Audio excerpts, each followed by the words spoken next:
One of the most important facets of any business is customer service. In business, you are not only selling a product or a service, but an experience. Providing exceptional customer service and developing real relationships with your clients means increased sales, retain customers, new customers via word of mouth, and a positive reputation.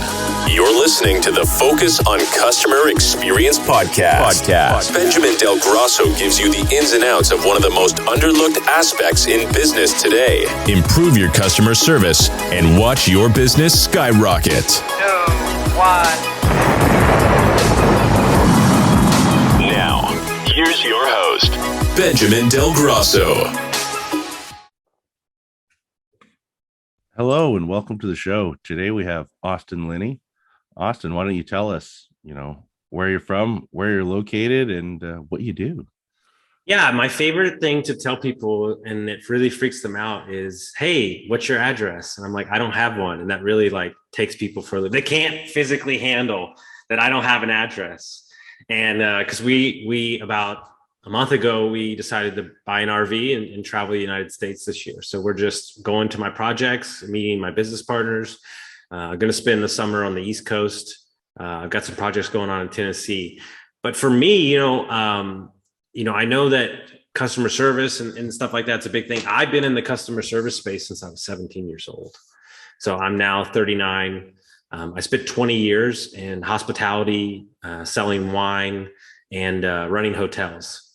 So I'm seen it all, heard it all, had a million conversations, and when you're in a career in that space for as long as you are, you think that some things don't serve you. Like, well, oh my God, I was in that job too long. But I realized that all those aspects serve in every part of who I am now as a CEO, as a business consultant, and any business dealing I'm in with, the conversation flows really easy because I've talked to millions of people from all around the world, and really human psychology and human behavior, spending behavior is like my jam. Like I really like to study why people are moving to that area, or they're buying that product, or how they feel about money. And it's really served me to get in, not to mention that I'm a mindset performance coach, and inside people's lives is where I spend most of my days. Seeing how people tick and getting them motivated is really an interesting game, because I was telling somebody yesterday, it's really hard to motivate somebody that makes $4 million a year already. And they're already working out, and they're already doing their morning routines. So you have to go about a different way of really getting down to the core of who they are as a person and what propels them forward. And that's been a really complex kind of avenue for me. And that's a lot of where my clients live. And it's fun because you're not in their business, you're in their personality. And my favorite thing I ever say that is there are no business problems. There's only personal problems wrapped up in business. Yeah. Well, a lot of even Ed says, even though he's well off, he says he has, challenges that he deals with every day. Mm-hmm. Right. But he always has to continue to push himself. He's always trying to push himself. And that's the thing. You always want to have a purpose. So, if you have these clients that are, doing however millions of dollars, if they don't have any purpose to keep moving forward, that's what happens when they start, selling their business off and whatever, right? Which is a total different tangent, right? Well, what I think super important is that ultimately they used a certain type of fuel to get them there. Like maybe that'd be anger or fuck you or anything, but they're not feeling that anymore. And to go to the next level, they have to recalibrate where the fuel's coming from. Yeah, and that's why I'm building, I really prescribe to the lifestyle point of view, long horizon, consistency, lifestyle. And that way, we have goals, but ultimately I'm more worried about who you are as a person and the bigger mission we're working towards, because in that concept, the fuel never goes away. Yeah. So you're filling them up again, which is awesome. Yeah. I call it the dirty windshield. So they show up to me with bug stuff on the windshield, a crack in the windshield. They can barely see out of it. The wipers are broken. We clean off the windshield. We get the wipers fixed. We put in a new motor. We put in some new washer fluid, and then we send them off. It's awesome. Yeah. Wicked. My joke to them is there's two ways you can show up at the end of your life. You can show up as a busted station wagon with the wheels falling off and no gas in the tank, or you can show up as a luxury car with leather seats, full of gas and full of oil. Which one do you want to be?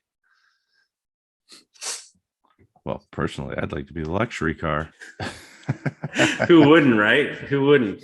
And so what's interesting about people is that people think that they're not in the sales business. They think that they're not in the customer service business. They think that they're not in the hospitality business. When actually, if I look at my CEOs that I coach and the companies I coach, the only thing that we focus on, I literally don't focus on their businesses at all. How to be a better leader, how to communicate properly, and how to articulate your vision.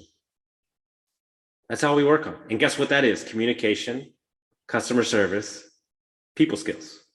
Yeah. But these people are joining these groups or joining this coach or joining this program to learn business. Business is done by doing. It's as simple as that. And I agree.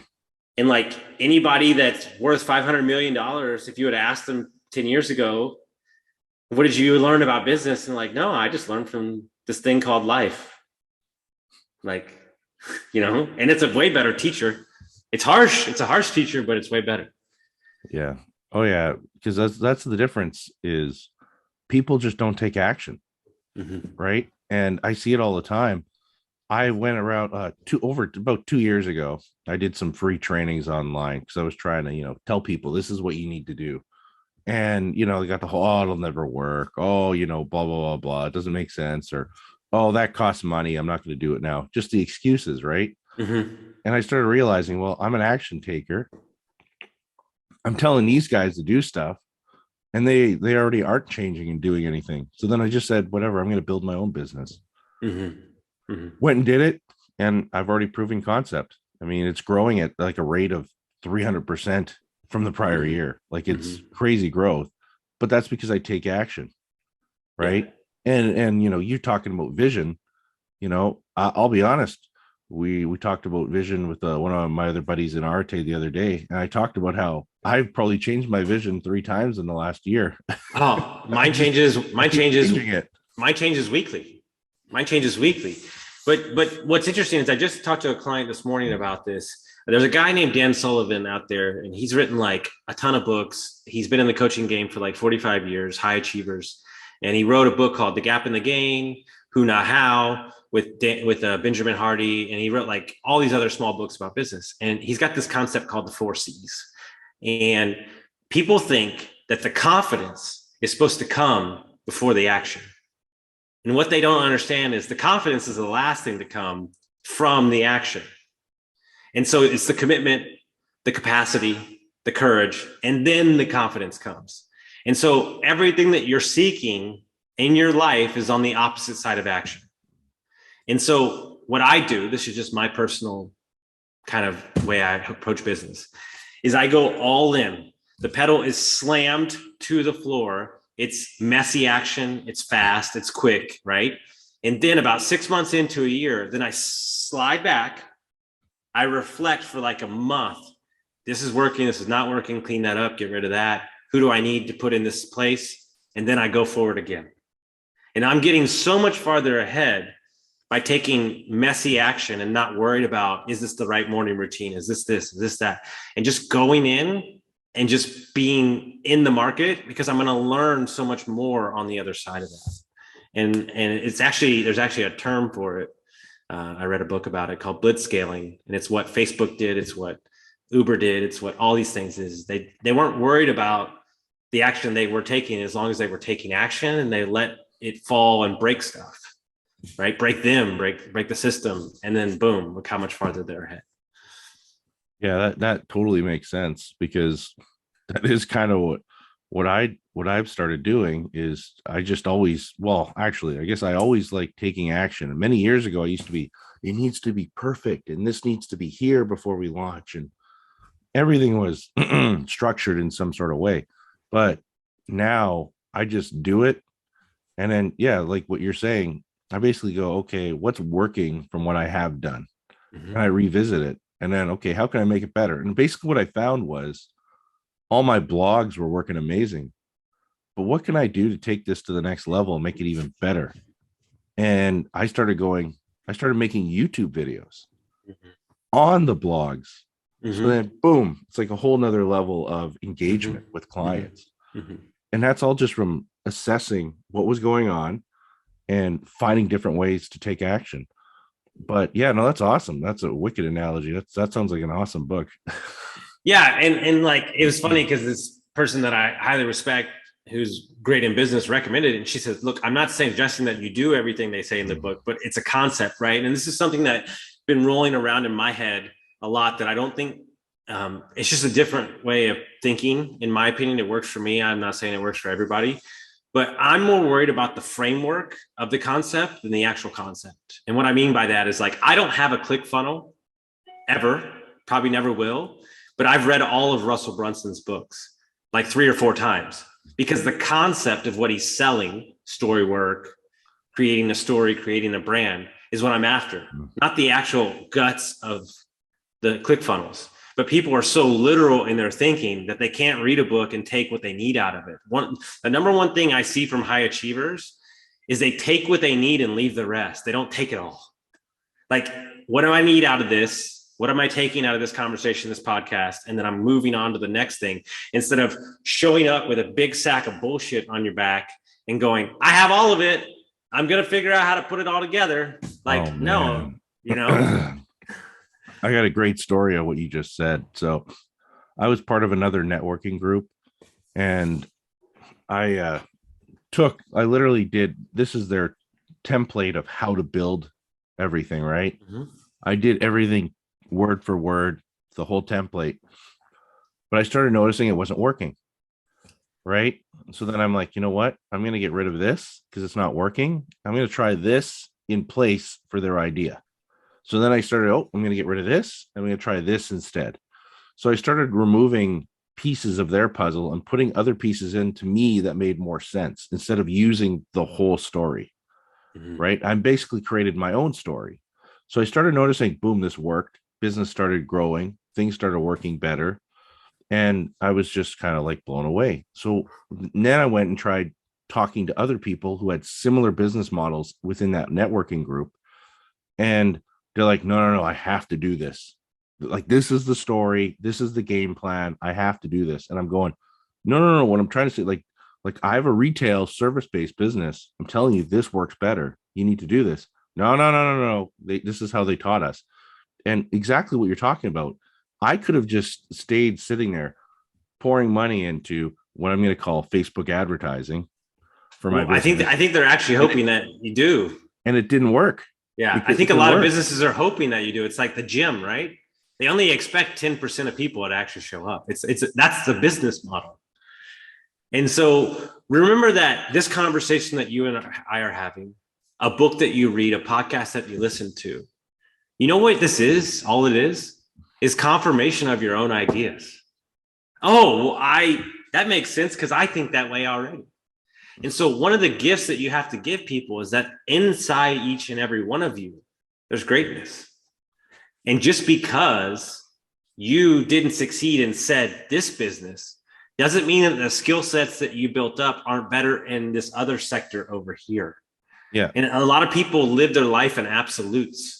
Do you know how many people I know that have social studies degrees or psychology degrees that are like running a multi-million-dollar business?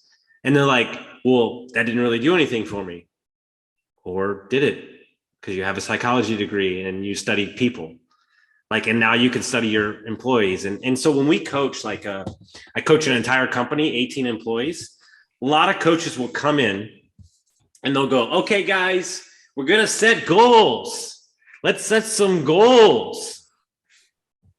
Yeah, but that person might be a millionaire already, or a single mom, or is there for a mission. And so what we do different than everybody else is we're going to go in and spend a month getting to know each person's personality and what makes them tick. We find a common thread between the 18 people, and then we set a goal. That's awesome. You can't broad stroke everybody. That's honestly, yeah, this is, you were talking earlier about how all these things that have happened to you in your life has gotten you ready for where it is. And I worked at Best Buy for 4.5 years, many years ago, 2002 to 2006. And I feel that it got me ready for so many things in life because they had so much structure. On top of that, you're dealing with people from everywhere, right? I also worked at 3 different locations within that company. So you're dealing with different demographics, different people. There's different negotiating styles depending on what part of the city I was working in. And you learn so much about all these different cultures. And because of that, it's gotten me ready. Also, I brought in a lot of people. Like I had a lot of people that hired. We'd rotate through staff quick, right? So you have to find ways that you would normally take, I don't know, 6 months to a year somewhere else. You have to find ways to speed it up and get it done in a month. Yeah. Right. Because they're only going to be there for the Christmas season. Right. So everything has to be sped up. And it's crazy because it got me so ready, because there's things that, like I said, I'd work somewhere else. It would probably take 6 months, 3 to 6 months, probably getting somebody ready. And at Best Buy, you had to have them ready in 2 weeks to a month. Like you had to have them firing all cylinders because we were hitting the busy season. So you had to find ways, plus utilize their systems that were in process that were already there. You don't know much about me, but I was a meth addict in my 20s, and I was homeless. And then I proceeded to be an alcoholic for 20 plus years. I've been sober for 3 years and 3 months and lost 80 pounds and all this shit. Right. That's and awesome. Thank you. I had a session with my coach yesterday, and this entire coaching certification that we're on right now is about celebrating wins. And, we're talking about some stuff, and he's a language expert. This is like kind of his thing. And he writes this sentence down, and it says, "Thank God that I was a successful alcoholic for 20 years. And I'm sitting there and I'm going, that's the first time, instead of avoiding what I was, accepting what I was, and knowing that because of that time, the victimhood, the abuse, the toxicity, the mediocrity of my life, I can spot it out in everybody in 2.5 seconds. And that's what makes me the amazing coach that I am today. And so my question to you, everybody that's listening to this, how many things in your life, whether or not bad and different, the worst thing you ever went through, are setting you up for the success on the back end? Man, that's a crazy story. Because so there was someone we hung out with for a long time, like 6 months to a year. And we ended up finding out that the guy ended up doing some hard drugs, some cocaine, right? And anyways, I remember going, oh shit, that guy's done. I remember a couple days later, I go to one of my best friends and I go, listen, dude, our buddy, this guy, he does coke. And he goes, there's no way. I'm like, dude, it's all the signs. It was just like that. It just all came together because I seen all the signs. I could see it in his eyes. I could see just how his emotions, everything. Because of that, me and my good friend didn't see eye to eye for 3 months. And then he walked in and caught him. Dude, it was like, he was just like, I can't believe it. Ben was right. I can't believe it. Ben was right. He was just blown away. I mean, and we've been connected ever since. And that other guy cleaned up and all that other kind of fun stuff, right? But it's just, I don't know, like, yeah, I mean, it's interesting that you say that, because it's just, dude, I was still working 65, 80 hours a week. That's crazy. I was still buying properties. I was still doing all the things. And it's like, but it wasn't a thing like I was blacking out. I was just drinking every day and drinking a lot, and so, everybody goes, well, I don't understand. Like, how could you just be done now? And I'm like, because if I look at my life from where, don't get me wrong, I still had some properties, I was still making money, but from the day I quit to where we are now is like, holy crap, 400 podcast episodes, left a marriage that didn't serve me of 13 years, lost 80 pounds, started 5 businesses, started a successful coaching career, traveling the world. It's not even close. And so they're like, well, when are you going to drink again? I'm like, fucking why? Why?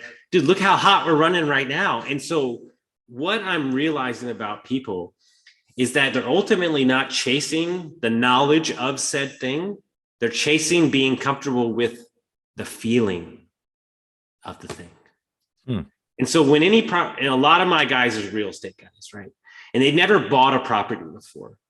It's not that they don't know the mechanics of how to buy a property and do the numbers work. They've never had the feeling of uncertainty if it's going to work out. Oh, man. I've already done that. So I can share my feelings with them and they can lean on me. So you're not searching another podcast. You're not wanting to read another book. You're searching, being comfortable with the feeling of said thing. That is life of an entrepreneur. I mean, we had our training, like our Arate call last week. And my buddy PJ Riley from Arate goes, "Hey man, like I want to help you with your podcast. Like, what's the next step?" And I said, "Dude, you know what's funny is the podcast. Sorry, our call that we had. I go, that's exactly how I've been running my business and running my podcast. I'm like literally stumbling through everything, figuring it out as I go. Like, hey, look, oh, cool. I was looking. Russell Brand has hashtags. How the hell did he get hashtags on YouTube? Googled it up. Boom. I put hashtags in all my YouTube videos. And everything for me, I just keep trying to find and I'll watch other people's podcasts. Go like, what are they doing different than me? And I said, that's just how it is. So it was just, at first it blew me away that Andy's like, you know what? I don't know, man. I'm just spending the money and I'll figure it out. And a lot of times that's what I do within the business. It's like, if you don't try it out and don't take the leap of faith, you never know if it's going to work. And you don't even give yourself the opportunity for it to work. Yeah. You don't give yourself. And the thing is too, like people go, oh yeah, it doesn't work. This doesn't work in my business. Well, okay. Maybe it didn't work in your business. Maybe you weren't skilled enough to pull it off. Yeah. Maybe you didn't execute it properly or whatever. Well, here's a perfect example. Here's a perfect example. I have a coaching client. We have a sales company where we sell and refer businesses products. We only have like 3 people we work with. They all have 4 different things that they do. And I said, I'm going to ask you a question. What are you doing? Like when you quit your job in 2 weeks, like, what are you doing? Well, I'm selling e-commerce and I'm selling life insurance and I'm selling health insurance. No, you're not. Well, what do you mean? No, you're creating opportunities for people to invest in something that will enhance their life. So when we change the framework to you're doing that, is everybody a possible client? Well, yes. And the conversation is really easy. Oh, there you go. And he's like, well, that changes everything. And I'm like, yeah.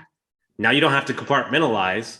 You can show up ready to create opportunities for people to enhance their life. My number one issue with investing in general is that too many people are trying to get themselves out of somewhere instead of investing to enhance the life that they already have. Stop trying to hit the lottery ticket. This life is about consistency, showing up day in and day out in the values of who you are as a person and showing up and figuring it the fuck out. It's as simple as that. It's the truth. 100%. You shouldn't put all your eggs in one basket. Invest in a little crypto. Invest in a little bit over there. Have a business that makes money. I really believe that there's 3 different types of income. There's daily income, there's long-term income, and then there's wealth income. And so you have the mechanism that's making you money on the daily basis, and you're investing in long-term assets, and then you're building a business back here for long-term wealth. Yeah. You need all 3, not one, all 3. Yeah, that's awesome. It's the truth though. Like that's like seriously, you got to find ways to invest long-term, right? Invest in wealth. And ultimately the daily income is not just about daily income. It's about momentum of small wins. That's what it's about. That money means more than the actual dollar that's hitting your bank account. It's confirmation that you're headed in the right direction. And that's the game. So any of my multifamily investors out there that invest, and maybe they don't buy a project every 6 months or every year, the number one issue that they have is they have no confirmation that they're headed in the right direction. So you have to create the small mechanism that gives you wins on the weekly, on the daily, to feel the momentum that you're doing the right thing. And then when the opportunity presents itself, then you buy a deal from a place of abundance instead of scarcity. So let me just break this down here. You're talking kind of like SMART goals, like a specific, measurable, and then you need to, and achievable, realistic, time bound. So this is time bound is a weekly goal, right? For some people. And then your long-term goal, because you made an investment over the year, are you going to hit as a result of that investment? Yeah, because ultimately understand that there's a lot. Think of a human being as a circle, right? And the circle makes up of many different things that you're doing, right? And what people focus on as a human being is they only focus on the tasks that make them money, right? But I have a client who makes a ton of money, right? And he's feeling unfulfilled the last 3 months. Well, you know what's his favorite thing to do in the entire fucking world is to go fishing. Do you want to know the last time he did it? 7 months ago. So he's not focusing on the task because it doesn't make him money. But what he doesn't understand is by focusing on the task that fills him up, it makes it easier for him to make money. So we can't just be 100% focused on a thing. I can be on 15 Zoom calls in a day, and I'm more excited when I get off the last one because I love talking to people. I love sharing ideas. My fiance, she don't like to talk to anybody. It would suck her dry. She'd be done for weeks. But I know that about myself. So anytime that I am feeling like I'm not where I need to be, or like mentally I'm not where I need to be, I go pour into other people because that fills me up. It doesn't mean that call that I take for somebody where I'm helping them out of addiction is going to make me money, but it means more to me to set me up when the spotlight is on the money-making time. And so you have to know that about yourself. You have to find out about yourself. You have to peel back the layers, and you have to understand the things. I'm far more worried about what gives you energy than I am about what makes you money. Because the number one thing, especially joining a place like Arate or just being around people in general, the number one thing that you can realize about this world, money's not the issue. There's money everywhere. And you can make it. There's 8-year-olds making $8 million a year in slime. There's dudes making $100 million off YouTube. There's money everywhere. Your mindset around the money to you and what it means to you is what's the problem. Yeah, well, it's the truth. The money is everywhere. Everywhere. And you've given it too much power. You've given it power over you to let you operate in a way that's not conducive to who you are. Right? Like my joke is like I came up with a couple years ago. It's like, I don't move with the wind. I make the motherfucking wind. And like, how many people are telling you, well, is it a bad economy? Should I invest? Should I do this? Should I do this? Or you could just look at seasoned investors and institutional funds who buy in any market. If the deal's not there, then you create the deal. If the business that you need to serve you is not there, then you create the business. You become the maker. The number one issue I'm seeing with my clients and their businesses is that the vendors can't keep up with them. They're moving too quick, or they're too coached too well, or they're too healthy, or they're just moving quicker. And so I'm like, well, there's a real conversation where you're just going to have to build the businesses that you need to support you. And then you own the tech, and you own the people, and you can oversee them, and they can support you, because it's not just about what you're doing in your business. I would imagine there's people in your space that you need to support you to do what you need to do. And sometimes their lack of their lack of confidence in themselves and how driven they are probably frustrates the shit out of you. Oh yeah. Yeah. Like 100%. That definitely happens. Right. I've hired plenty of people to help me out and to do things, do certain tasks within the company to help it grow. And it's like, man, I could have figured out this myself in the amount of time that we've been spending time doing this. I just thought I'd hire them because I wanted to get it done quicker.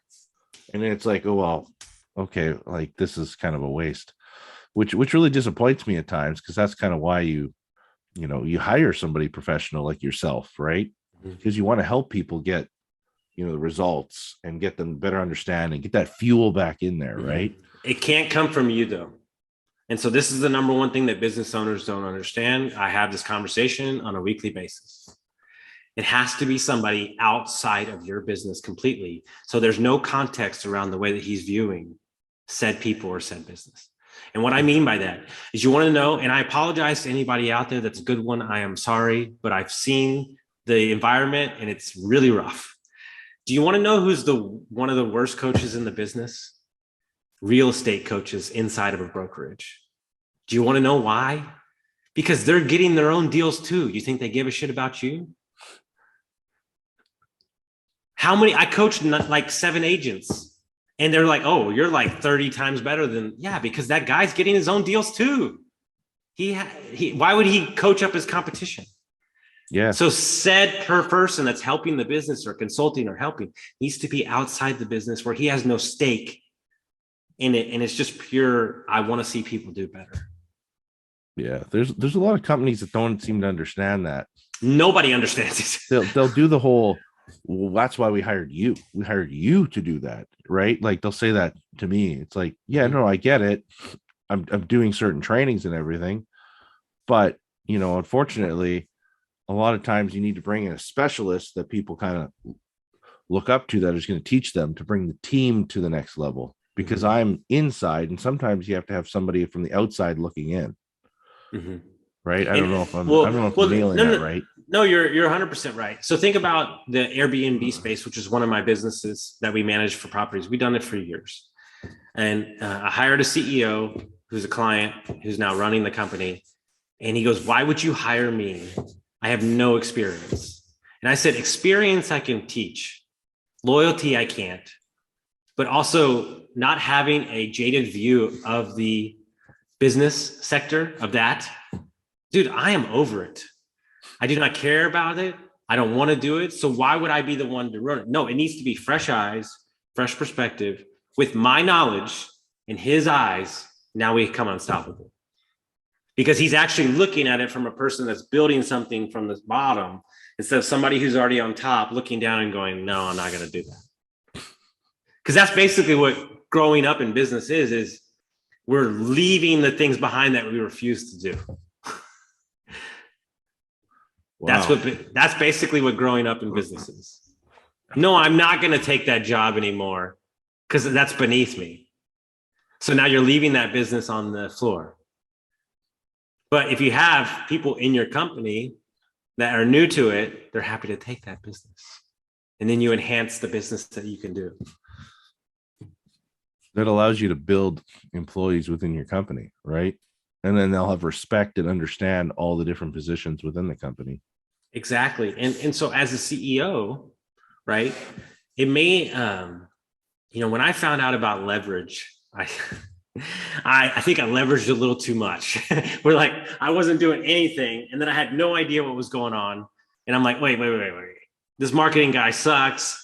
This guy doesn't. So I spent the last year learning marketing and kind of brand building. And I was like, oh, that's terrible. That guy sucks. We're definitely not going to hire him. And so you have to know a little bit to be dangerous. It doesn't mean that you need to spend all your time there. Right. And so I agree with you. Like we're becoming a society of specialized training, right? There was a report out the other day that a guy built a $30 million business with no employees. Everything was farmed out. Marketing, branding, sales company. Now, granted, when he got over 30 million, he started hiring people. But that's where we are now. Why learn everything about it if you can go out and find the right guy with the right values and morals and hire him and his crew to do it 20 times faster? But like you said earlier, 9 times out of 10, they're not doing it faster.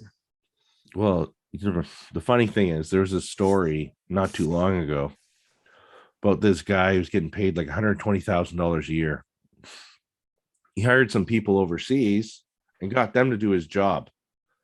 And what did he do? He'd show up in the office every day and everybody's like, man, that guy always has everything done, but he always looks like he's doing nothing. And he didn't do anything. He'd take off, he'd go golfing, everything. And then he also had another job at another company that was working remotely, and he hired other people to do that too. So he's making something like $250,000 a year, and he's probably paying out $50,000 in wages to somebody overseas to do it. This is the greatest story I've ever heard. Right. And then what ended up happening is they fired him because they said they found these grounds saying, we didn't give you permission to allow these files to leave the company. So then they fired him for that. Well, they were only upset on the fact that he showed how ridiculous corporate America is. That's why they were upset. Yeah, well, basically. This is so great. Holy crap. I remember reading this. This was like 2 years or 3 years ago. I got a story for you too. Another story I heard. You'll love this. This is a real story. This really happened. So back in the day when they were outsourcing call centers to India, like they had just started, like it was like a big thing. So like one of the big companies, I forgot who it was, Pepsi, AT&T, something like that. Doesn't matter. One of the massive companies had a huge contract they were going to give. So the director that was going to get the contract flew all the way to India to meet this guy that she was in contact with. So in the morning, he went in and bought the entire co-working space lunch. He bought everybody lunch. All right. And it said, yeah, this is a gift from so-and-so. The people from AT&T or wherever they're from showed up at the co-working space, and he's showing them around. And while he's walking around, everybody's thanking him and saying, thank you, thank you, thank you. That's all they were saying for the lunch. They get done with the meeting. They sign over a $40 million contract to this guy. And all he was doing was working in the co-working space. Those weren't his employees. He just bought them lunch. He takes the $40 million contract and goes to a space, leases it out, hires the employees, and now the guy's worth $90 million because he's signed up that contract multiple times. Really? Yes. Oh crap. We really don't totally understand, right? Because we're it's a really weird world that you and I live in, where entrepreneurship is kind of it's almost like this like fight with Rocky that you never want to get out, or you never can get out of. Like, why would you physically get yourself punched in the face weekly in entrepreneurship? Because that's what it is. But then you have what I can't stand, which is corporate America, which doesn't reward their employees for innovation or thinking outside the box or getting things done quicker than they had. It's merely just stay in line, do your work, don't cause a fuss. The managers make too much money. And so what we're seeing now is all the strife is that people are realizing they can do it with less, and they can do it with less overhead, or they can do it with more specialized training. And it's really making the corporate shit look bad. And so that's where the fight is, because I have 4 companies. They all have different jobs. I have a CEO in each company, and all we're going to do is build out a VA integration team for everything. So I'm going to have the talented people be up there doing what they do best, and then have them supported with people that can help them do work on the back end. And so now we've created this huge ecosystem of business that we can do, predicated off 6 or 7 people. Not needing all the people, and so it's like leverage / skills / mindset, and creating something that works. Because I just got to a place where I'm not really happy with the follow through to most people. Like they just don't do it. Like, do what you say you're going to do. Like, I would imagine one of the reasons that you're super successful in business is because like you just show up. Like, I mean, I know that sounds like ridiculous, but like you're already ahead of 90% of people if you just show up. It's hilarious, because I'll show up at somebody's place and they're like, "Oh, you're here." Yeah. Yeah. I like money. Yeah. You had an appointment at 12, so I'm here, right? And it's like, "Oh, cool." And because I'm kind of looked at as like a contractor, right? Mm-hmm. And a lot of times contractors don't show up, right? Which sucks. But Mm-hmm. you know, you get given a bad name, and because of that, I show up, and now I'm at 71 Google reviews, right? And because I also ask for it. I ask for Google reviews from Mm-hmm. people, but I don't ask on the day of install. I ask 1 week after the install Mm-hmm. because I want to make sure that they're fine with the product. I want to make sure that they don't have any challenges. I want to make sure, you know, because I don't know. It's like when you go in to a restaurant, it's like they would ask you, "How's the food?" before you eat the food. Mm-hmm. Well, I don't know how the food's going to be. Like I'm supposed to give you a 5-star review right now. It's confusing. And so the way I look at it, people need to play with the product because I'm dealing with aftermarket electronics, right? Mm-hmm. Mm-hmm. People got to play with the product for a while. They got to make sure they're comfortable with it. They got to see if they have any questions. So it works for me, but I also follow up with everybody, Mm-hmm. right? So if somebody asks for a quote, I do a follow up 1 or 2 days later after the quote. Hey, you know, do you have any questions, concerns, etc.? A lot of places don't even do the follow up, Mm-hmm. right? And a lot of times, even the quotes go to their junk mail, and they don't even realize it went to their junk mail. So me Mm-hmm. doing a manually handwritten follow up or handwritten, whatever you want to call it, typed, um, you know, they actually get a copy of that. Mm-hmm. While you know everybody likes to use a CRM. No offense to CRMs, but a lot of times CRMs end up going to junk. Yeah. I think that, you know, I was reading a book the other day. The guy that invented CD Baby, he sold his company for like $30 million. This is like right when like music was changing, and he had two prices. That's it for his entire business. Two prices. And he's like, yeah, you know, you're meeting these private equity guys, and it's like, well, you need to have this waterfall and this thing and everything. He's like, dude, I'm just trying to keep it as simple as possible. Like, what does my coach say? Like, confused buyers buy nothing.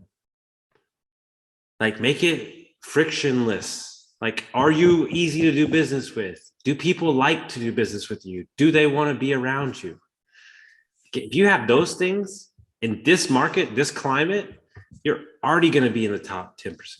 Yeah, dude. Early on in the business, I'd send people this like menu of like 8 different dash cams. Mm-hmm. And I'm like, I didn't hear anything from anybody because I confused the living crap out of people. Mm-hmm. And, you know, but the thing is, most people would go, oh, well, business doesn't work. It's better fold it up, right? Mm-hmm. I said, you know, what am I doing wrong? So I started thinking, I might be overwhelming people, giving them too much information. So then I cut it down to like 3 or 4 units. Boom, done. These are our top 3 or 4. Mm-hmm. And all of a sudden sales started picking up because now it's easy. It's a lot. You got to get your foot in for whatever you're trying to sell somebody, right? Get your foot in the door first and then sell them on the other stuff. Like, if I were to tell you that I, as a mindset coach and performance coach, is going to change your entire life. You're going to get healthy. You're going to get happy. Your wife's going to love you. Your kids are going to be happy. We're going to do this. We're going to do that. We're going to do that. If I told them all that, they'd be like, oh, kiss my ass. I don't believe it. If I just say, I'm going to make you the best version of yourself. Oh, I can get on with that. Let's go. You know, but understand that your need to complicate it is how you feel insecure about yourself. You're adding more on because you don't believe in yourself. Yeah. Early on, I thought I had to, you know, be the McDonald's menu, offer a McChicken, a Big Mac, you know, a quarter pounder with cheese. And I had to offer some wraps, some junior burgers. You know, it's too confusing. Right. I couldn't agree more. But you have any final words, final thoughts? Or no, I mean, you know, what an amazing conversation. I think that ultimately understand that each one of you who's ever listening to this, you have something that you've wanted to do or you've thought about doing forever, or your gut has told you that it's the right move to take, but you haven't taken the action to do it. Do one thing today that pushes you in the direction of following that. And I promise you, you'll thank yourself for it. Awesome. Gold. Wonderful. Thanks for coming on, man. It was awesome. You got it, man. I really appreciate the opportunity. Thank you so much.